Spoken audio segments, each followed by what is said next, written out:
It must have been very, very, very strong winds or a touch of a tornado to come through to rip it apart like that. And say that it was a building, but I guess in my mind it was more than that. It meant a lot more to other people also to have a place to gather.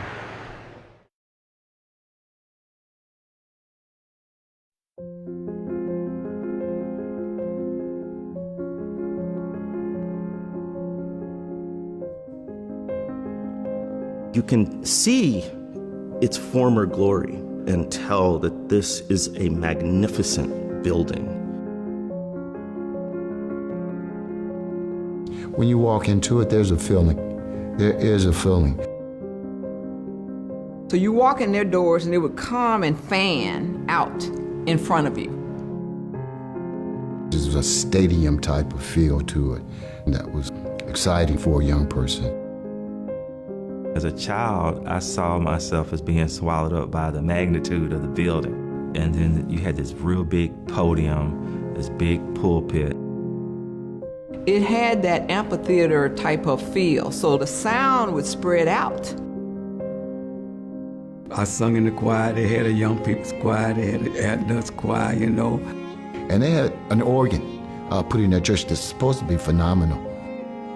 Any song in there was amazing. And I remember my aunt, Vernell Prophet, she used to play the organ. That old lady didn't want to bite on that organ. You know, you were taught to be able to recite poetry and things like that, so you had to practice somewhere. So you would practice in Centennial. Everybody has some type of connection to Centennial, regardless of what church you go to, because it was a place where people assembled. In the heyday of Centennial Baptist Church, Phillips County and Helena and the church were a destination for all kinds of national figures. Muhammad Ali came when I was a younger adolescent, and he stopped by Centennial with my Uncle George, and I got a chance to meet him there. Everybody came in that church. Everybody had programs in that church. At one point, Centennial Baptist Church had 1,000 members on the roll. Helena became like a citadel at the time. And this isn't New York, this isn't Chicago, this isn't Atlanta, this is rural Arkansas.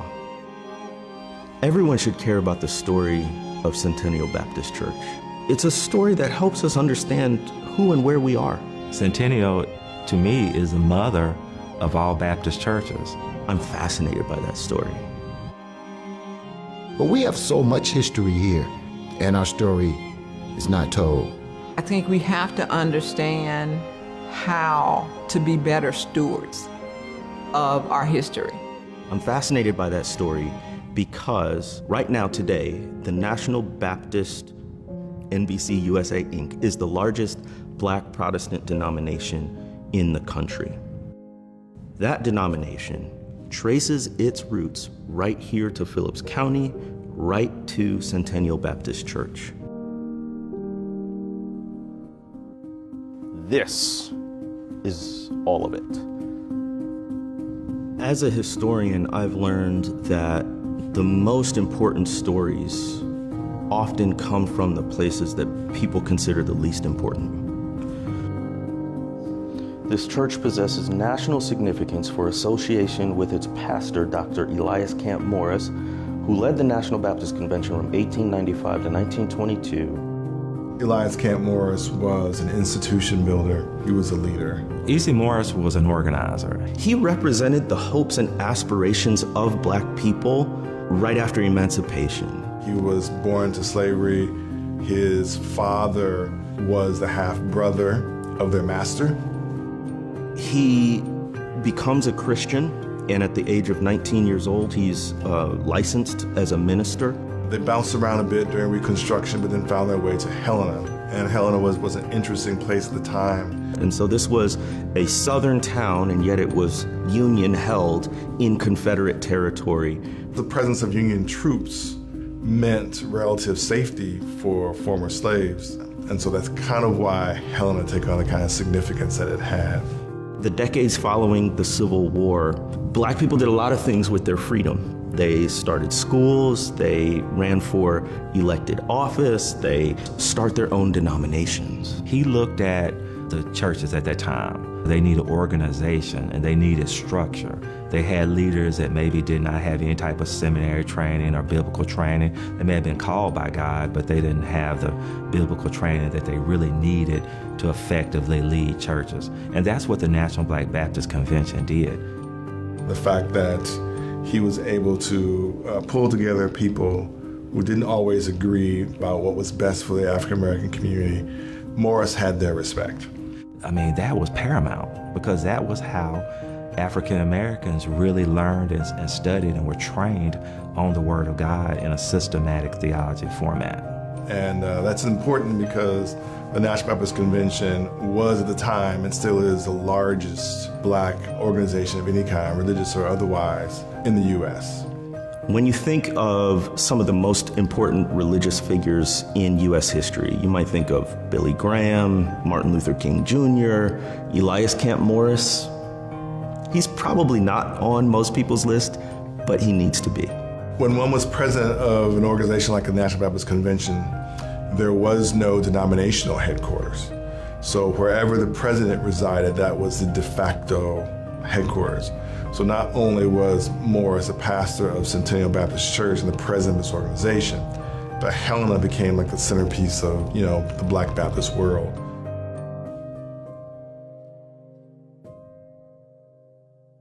Well, just think about it. People just coming out of slavery, the starting of Jim Crow, black church built in the late 1800s, and then you have a black architect. Can you imagine that?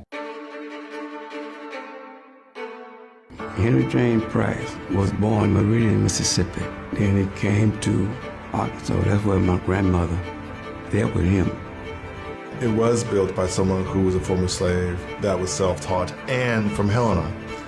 His trade was building furniture, building beds, dressers, bookcases.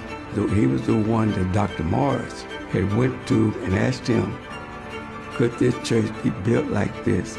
He said, I'll sketch it off myself and start building.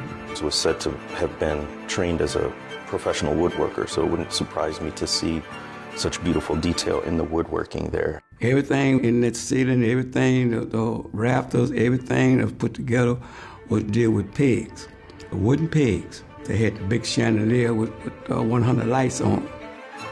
Just imagine those who built the church, the effort that it took.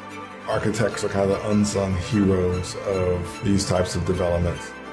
The man taught himself to keep moving on. It's hard to separate Centennial from E.C. Morris because the character that he had is reflected in the church too.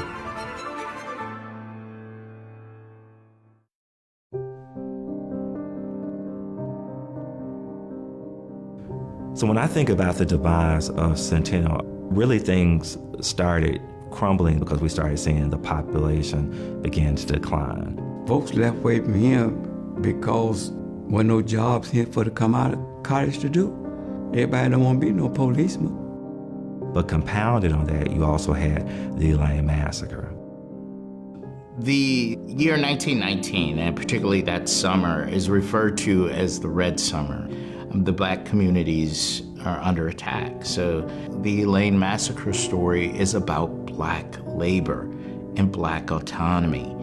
However, when plantation owners find out that the men are secretly meeting, the plantation owners decide that they will do something about this.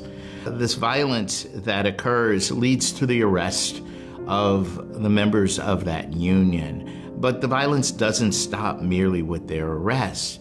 As news gets out that there is fighting in Phillips County and a possible insurrection, men from neighboring towns come in with guns and begin shooting everything that they can see. When the Elaine Massacre occurred, there wasn't a black woman, man, or child who wasn't directly impacted. So my great Aunt Mariah, she was married to one of the Johnsons. They were brutally murdered and basically shoved in a ditch. The Elaine Massacre gives you another great reason for why Centennial was so important. E.C. Morris was a mitigator, and he was one that the white population had asked to basically speak to the black people and try to corral them together and get them together. Amid all of Reverend Morris's prodigious gifts and skills, he would have been considered by many as a moderate. In fact, Booker T. Washington and E.C. Morris were very good friends. And so it was the idea that if black people demonstrated excellence in everything, then white people would respect them and eventually integration could occur over time. Morris seemed to have strong relationships with white Southerners.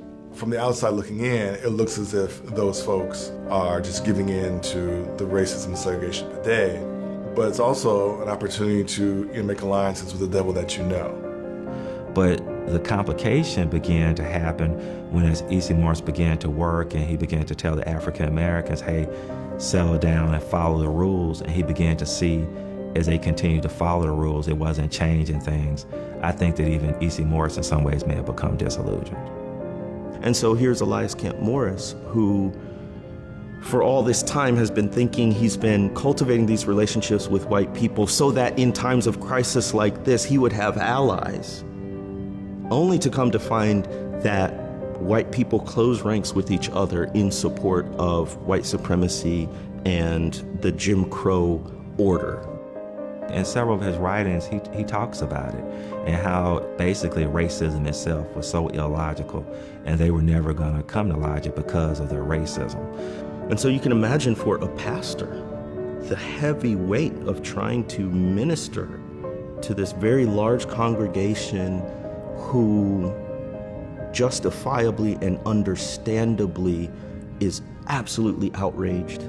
E.C. Morris dies a few years after the massacre. He was not an old man. You could be as unoffensive as possible to the white community, but the rage of the mob can still sweep you up and crush you.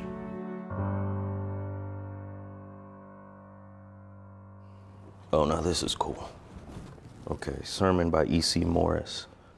For I reckon that the sufferings of this present time are not worthy to be compared with the glory which shall be revealed in us. His life was one continuous conflict against the powers of sin and was filled with troubles, some of which were almost unto death. And yet those troubles seemed to increase the joy of his great heart.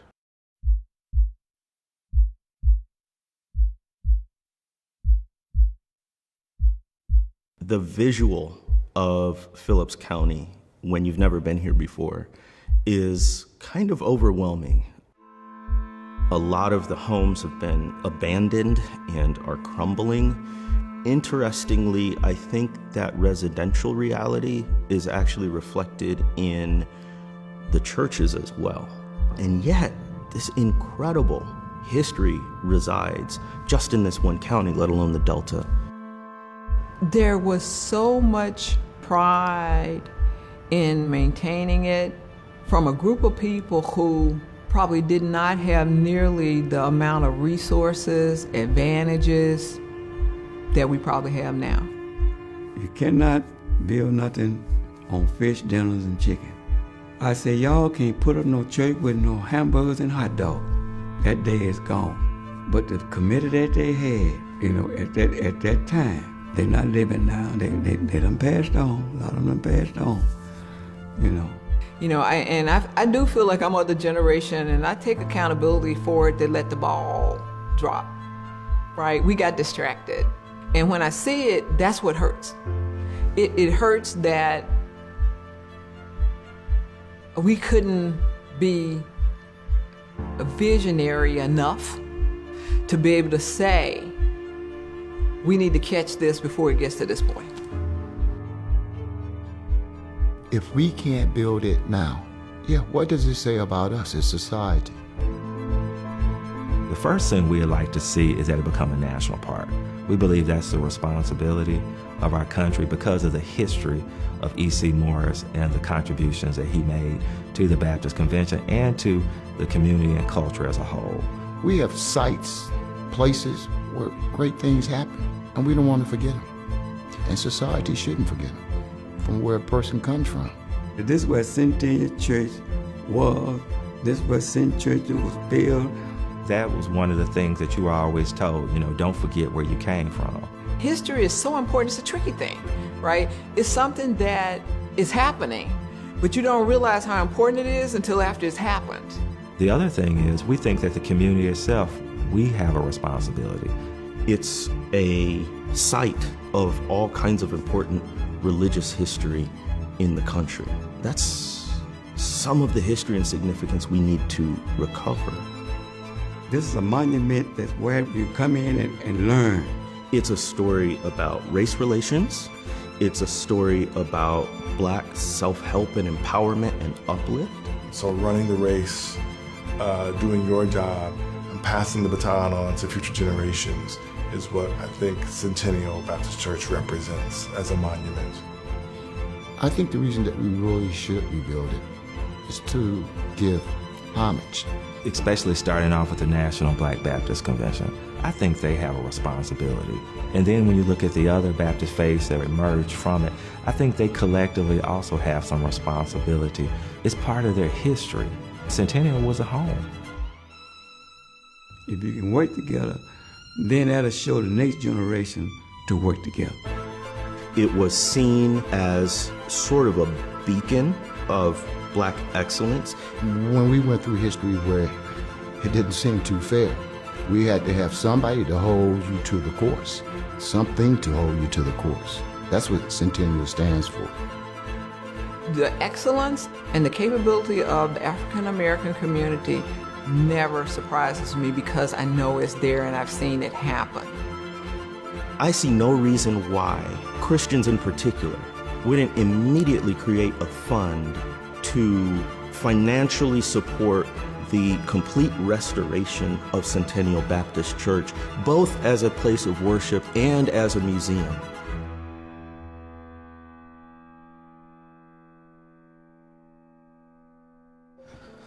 Oh my gosh, check this out. Oh, this is it. This is actual cornerstone. Centennial Baptist Church, Moses Prophet, July 4th, 1876. 1876.